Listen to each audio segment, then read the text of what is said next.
নমস্কাৰ, মই প্ৰিয় ৰঞ্জন আৰু নলেজ জোন আছামৰ এটা নতুন ভিডিঅ'লৈ সকলোকে স্বাগতম।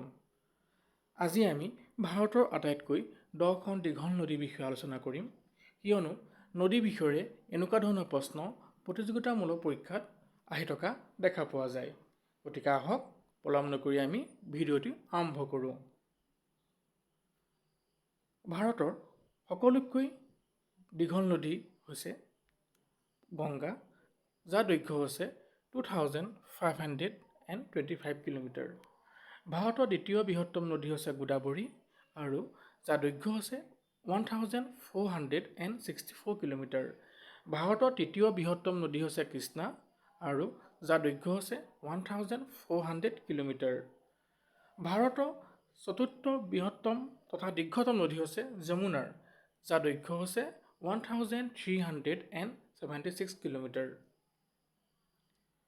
ভাৰতৰ পঞ্চম দীৰ্ঘতম নদী হৈছে নৰ্মদা, যাৰ দৈৰ্ঘ্য হৈছে 1312 কিলোমিটাৰ।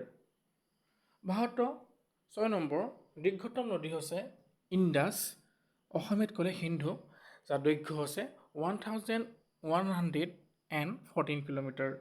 ভাৰতৰ সপ্তম দীৰ্ঘতম নদী হৈছে ব্ৰহ্মপুত্ৰ, যাৰ দৈৰ্ঘ্য হৈছে 916 কিলোমিটাৰ।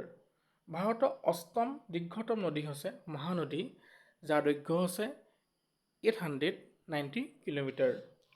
ভাৰতৰ নৱম দীৰ্ঘতম নদী হৈছে কাবেৰী, যাৰ দৈৰ্ঘ্য হৈছে 800 কিলোমিটাৰ।